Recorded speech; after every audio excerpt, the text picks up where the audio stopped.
샬롬 하고 인사하십니다. 할렐루야. 샬롬 샬롬 샬롬 샬롬 샬롬. 하나님 사랑합니다. 여러분 주 안에서 사랑합니다. 이제 목소리가 그래도 조금 나오지만 아직 듣기가 아직도 많이 불편하실 거예요. 자, 오늘 보면 의미 있는 지파, 그렇지 않은 지파. 지파가 이사갈의 자손, 베냐민의 자손, 납달리의 자손, 므낫세의 자손, 그리고 에브라임의 자손, 요셉의 아들들이죠. 아셀의 자손께서 6자손들이 나와 있는데, 우리가 오늘 묵상할 말씀은 의미 없는 지파, 야곱의 6번째 아들인 납달리부터 그 이후의 아들들의 족보를 다루고 있는데요. 7개 지파에 대한 언급을 보면서 의미 있는 지파 그리고 의미 없는 지파를 한번 우리가 쭉 살펴보십니다. 납달리 지파, 의미가 없는 지파입니다. 단 한 절 기록되어 있죠. 그만큼 그 지파에서는 의미 있는 지파로 기록될 만한 사람이 적었다. 한 줄밖에 나오지 않아요. 근데 또 아주 나오지 않은 두 지파도 있습니다. 스불론과 단 지파. 출애굽을 할 때와 가나안에 들어가 땅을 분배받을 때는 나름대로 강하였는데 다른 지파에 드시지 않았는데 그 후에 그들의 영적인 충만함이 없었던 거죠. 제대로 그 길을 가지를 못했다. 그래서 그들은 의미 있는 기록으로 남길 인물이 없었다. 사람은 많았으나 의미 있는 사람은 없었습니다. 나름대로 강하였으나 영적인 강함을 가진 사람이 없었다는 것이죠. 오늘날 이 땅을 살면서 그냥 사는 사람 많죠. 세상에 돈도 많이 벌고 그저 뭔가 이루기도 하고 살지만 정말 그냥 편하고 잘 먹고 잘 놀고 잘 쓰고 그렇게 그냥 사는 사람들이 많습니다. 그렇다면 의미 있는 삶은 뭘까? 의미 있는 삶을 살지 않고 그냥 태어났다가 아무 의미도 없이 아니면 또는 의미가 없을 뿐더러 남에게 좋지 않은 민폐를 끼치고 악한 영향을 끼치고 누가 있어요? 히틀러. 우리 얼른 생각나죠? 스탈린 이런 사람들 또 우리 북한의 김일성 정권 같은 경우에도 얼마나 우리 동포들 얼마나 아프게 하고 그거 아주 본인을 보상으로 지금도 몸에다가 양품을 넣고 썩지 않게 하느라고 전전긍긍하고 김일성을 거의 신성화할 만큼 이런 아주 세상에 있어서는 안 될, 없어야만 할, 우리가 영적으로 얘기하면 사단의 우두머리죠. 그 사람도 성경을 묘하게 비틀어가지고 공산주의라는 것을 만든 거예요. 누구나 다 똑같이 살아야 된다. 근데 누구나 다 똑같지 않잖아요. 본인들 엄청나게 작복을 하고 가장 기초적인 연명도 할 수 없을 만큼의 양을 사람들에게 배분을 해주는 아주 그런 아주 나쁜 악을 엄청나게 악이 아닌 독을 퍼뜨려서 국민들을 굶주리고 헐벗고 그렇게 살다가 하게 하는 나지 말았어야 할 그런 사람들도 있습니다. 그런데 의미 있는 삶은 창조주의 뜻을 따르고 하나님의 뜻을 이루고 하나님의 사랑을 전하는 사람들, 그것이 정말 우리가 세상 살면서 의미 있는 삶인 줄로 믿습니다. 우리 집사님은 아직 이제 나이가 이제 30대 중후반도 채 안 되고 마음은 그보다 더욱더 열정이 넘치니 앞으로 남은 생애를 살아가면서 특별히 우리 어머니 노모를 모시면서 더 사랑이 풍만하고 그리고 또한 구속자의 사랑을 전할 수 있는 그런 전도자가 되시기를 주님의 이름으로 축복합니다.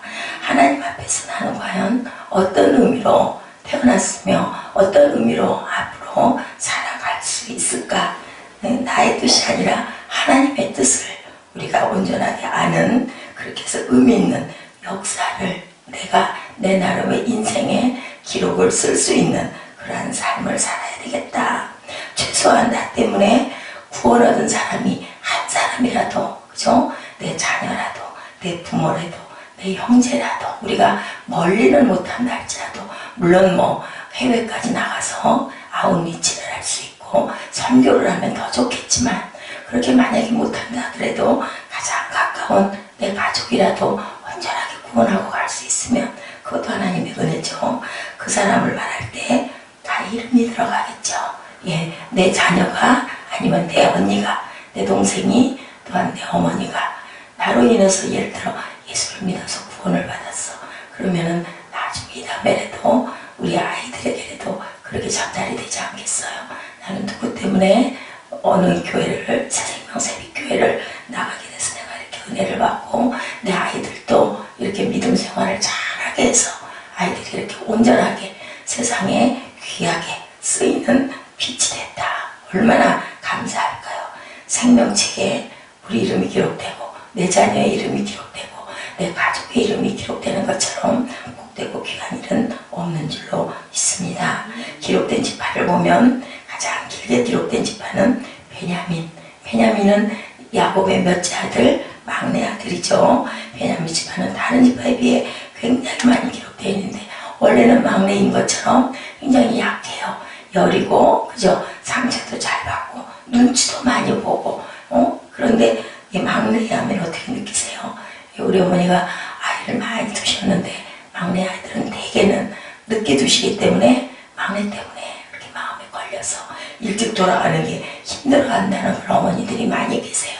그런 만큼 애틋한 거죠. 왜냐하면 내가 나이가 들어서 아이를 낳다 보니까 내가 못해준 게 너무 많고 내 영양분도 아이한테 큰아이나 둘째 아이 같은 경우에는 우리 유전자가 갈 때도 아주 건강한 그런 유전자가 가는데 내가 나이가 예를 들어서 40에 아니면 50에 나신 분들도 계세요. 그렇게 아이를 낳으신다면은 괜히 안쓰러운 거예요. 그리고 사랑은 내가 나이가 들어가면 들어갈수록 더 사랑이 많아져요. 자녀에게 쏟아붓는 사랑이. 그래서 뭐라 그러냐면 내일이 사랑이다 그런 말이 있어요. 그리고 부모의 사랑을 자식이 따라가지를 못한다라는 그런 얘기가 있죠. 어머니가 나이가 들면 들수록 자식이 더 애틋합니다. 그리고 자식이 못된 짓을 하고 나를 해쳐도 그 자식을 감싸고 전에 그런 얘기 신문에 났었죠. 예, 어머니를 그냥 흉기로 찔러가지고 온 사방을 아주 피가 낭자하게 됐는데 경찰차가 달려오니 아들을 뒷문으로 도망가게 하고 내가 다쳤다고 이렇게 얘기했던 어머니의 이야기를 기사를 제가 본 적이 있습니다. 이렇게 하나님 다음으로 가장 큰 사랑을 전하는 그런 분들이 어머니들이세요. 베냐민 지파는 왜 그렇게 많이 기록되고 약한 지파인데도 비해서 왜 그렇게 성경에 많이 기록되어 있나 봤더니 사울은 자기를 소개할 때 뭐라 그래요? 베냐민 지파. 또 누구 있었죠? 베냐민은 야곱의 마지막 12 아들인데 자기를 소개할 때 자기가 베냐민 지파다. 애굽에 갔을 때도 가장 실력자인 요셉의 사랑을 입은 지파였기 때문에 한때는 굉장히 강했는데 베냐민 지파는 사사기 시대 말에 중요한 사건을 겪어요. 예, 지나가던 레위인과 아내가 끔찍한 사건을 베냐민 지파 지역을 지나가던 사건을 겪습니다. 베냐민의 불량인에게 레위인의 아내가 강간을 당하고 죽임을 당해서 아내를 12토막으로 잘라가지고 각 지파에다가 보내요. 왜? 이렇게 억울한 일을 당했다고 억울함을 호소한 거죠. 다른 사람들이 연합해서 베냐민의 그 악행을 심판하는 전쟁을 치르는 사건이 나와 있어요. 그래서 베냐민의 장정이 600명만 남게 돼요. 너무 많이 살육을 당하여서 다른 지파 사람들이 긍휼히 여겨 그 지파를 다시 용서해 주기는 합니다. 그 이후에 베냐민 지파는 가장 약한 지파가 된 거예요. 너무 많은 장정들이 죽었기 때문에 그 지파에서 사울이 나오고 누가 나와요? 에스더가 나왔어요. 사도 바울도 베냐민 지파라고 그러잖아요. 나는 가말리알 문화생이고 베냐민의 지파고 이게 기억나시죠? 이렇게 사람도 적고 약했는데 후에 역사를 산 사람들이 많이 나오는 거죠. 그래서 그 지파는 기억되는 지파가 되었다는 거. 우리도 그죠? 부자가 되지 못하더라도 세상에서 이름을 날리는 사람이 되지 못하더라도 이렇게 성경에 기록되는 그런 지파가 됐을 때 깊이 생명책에 기록될 줄로 믿습니다. 약하다고 의미 없는 역사를 쓰는 것이 아니다. 그죠? 약하여도 하나님 앞에서는 의미 있는 역사를 얼마든지 쓸 수가 있다는 거예요. 악해도 예수님 앞에 예수를 만나면 어떻게 돼요? 그죠? 선한 사람이 됩니다. 이것을 우리가 꼭 기억해야 됩니다. 많은 가난한 자와 배우지 못한 이와 약한 이들이 이름 없이 사는 경우가 많은데 그것은 약해서가 아니라 스스로 내가 약하다고 생각하고 포기한 거예요.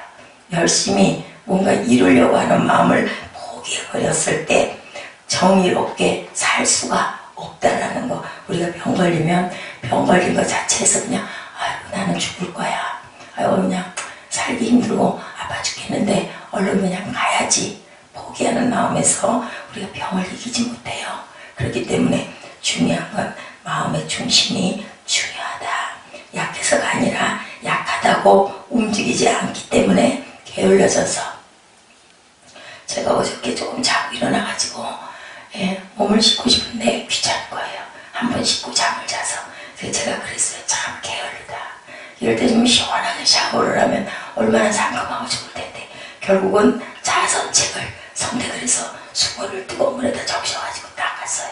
그냥 그렇게 하고 다시 말씀을 준비를 하고 새벽녘에 한 1시간 정도 잠깐 누웠다 일어났습니다. 의미 있는 역사를 쓰고 우리가 살아가고 있는지, 내가 지금 하나님이 보시기에 심히 좋았더라 이렇게 말씀하신 것 같이 의미 있는 역사를 내가 쓰고 있는지. 우리 시편 133편 1절이죠. 형제가 연합하여 동거함이 어찌 그리 선하고 아름다운고. 예, 바른 교회는 세상적인 눈으로 보면 참으로 누추해 보일 수도 있습니다. 화려하지 않고 크지 않고 그리고 그렇게 사람이 많지도 않고 그럴 수도 있지만 하나님 앞에서는 귀중하고 사랑스럽고 높은 평가를 받는 교회도 많이 있다. 제사장 아론은 성전에 나올 때 장식품을 걸친 화려한 외모로 향기를 풍기며 영광스럽게 나타났지만 그리스도께서는 가장 전하게 발구유 위에서 나셨어요. 이제 우리가 대강절이라고 어저께 말씀드렸죠. 주님 오실 날을 하루하루 기다리며 대개 성탄 대강절 이 기회는요 특별 새벽 기도회를 많이 합니다. 왜냐하면 주님을 맞을 준비를 어떻게 깨어서 드립시다. 이렇게 특별 새벽 기도회를 많이 해요.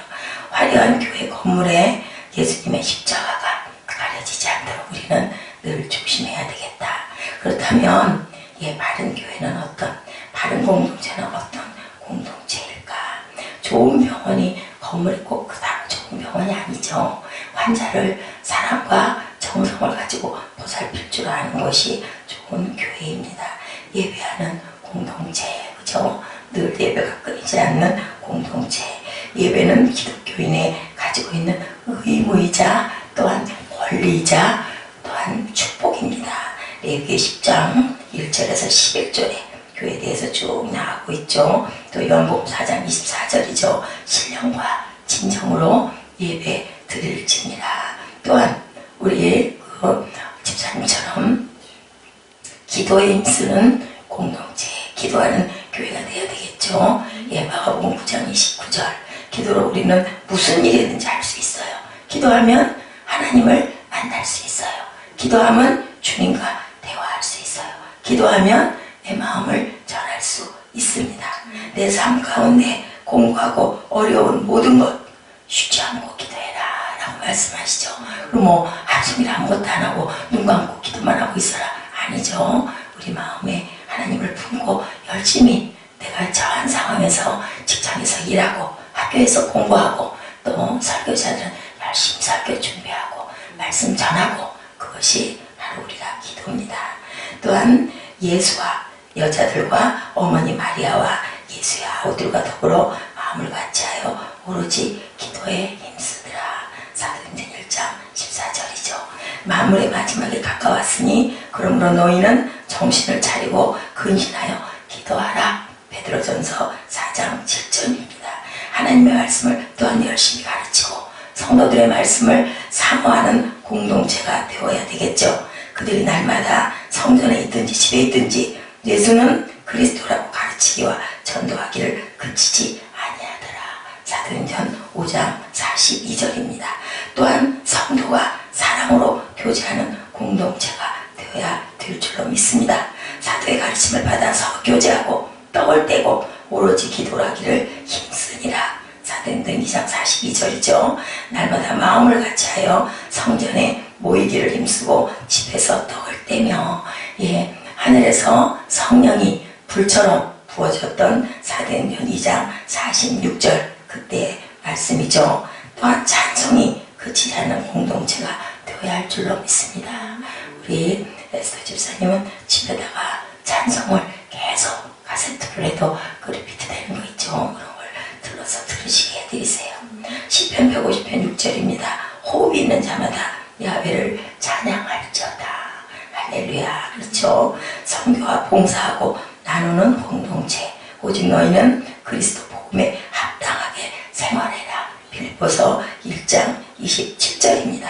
이같이 너희 빛을 사람에게 비추게 하여 저희를 너희 착한 행실을 보고 하늘에 계신 너희 아버지께 영광을 돌리게 하라. 마태복음 5장 16절입니다. 또한 치료하는 공동체가 되어야 되겠습니다. 상처 준 사람들이, 아픈 사람들이, 세상에서 소외당한 사람들이 와서 치료받고 하나님의 말씀으로 귀하게, 존귀하게 일어설 수 있는 그러한 교회가 되어야 할 줄로 믿습니다. 마태복음 4장 23절입니다.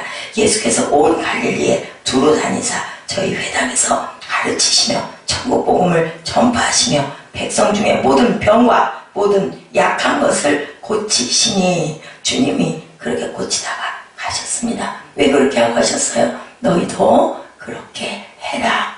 발 닦아 주셨죠. 가시기 전에 너희도 이렇게 서로 섬겨라. 의에 줄이고 목마른 자는 복이 있나니 배부를 것이며, 공동체는 불의가 없는 공동체, 의에 줄이고 목마른 자는 복이 있다라고 얘기했어요. 교회에서 금품이 왔다 갔다 하고, 교회에서 직분 주면서 헌금을 얼마를 해라 의무적으로 해서 그것을 내놓고, 교회에서 계를 하고, 교회에서 돈을 빌려주고, 돈을 줄 때는 어떻게 줘요? 그냥 줘도 괜찮다라는 마음일 때 주셔야 합니다. 아닐 때는 사양을 해야 되죠. 안 됐으면 내가 잠깐 빌려주지. 아니면 내가 거기다가 이자 붙여준다 하니까 좀 빌려주자. 어때? 은행에 있는 거. 그랬다가 시험에 들게 되면 하나님 영광 가리고 교회마저 떠나게 되니까 절대로 그런 건 있어서 안 됩니다. 하늘에서 이룬 것 같이 이 땅에서 하나님의 나라를 이루고 확장하는 저희들이 되어야 할 줄로 믿습니다. 성령님을 만나 의와 기쁨과 평강을 누리는 그러한 공동체. 우리 그냥 기억하기 쉽게 항상 기도하고, 그죠? 항상 찬양하고, 항상 말씀 묵상하고, 말씀이 살아있고, 상처를 치료해주고, 섬기고, 보듬고, 성령의 충만함 안에서 늘 기도하고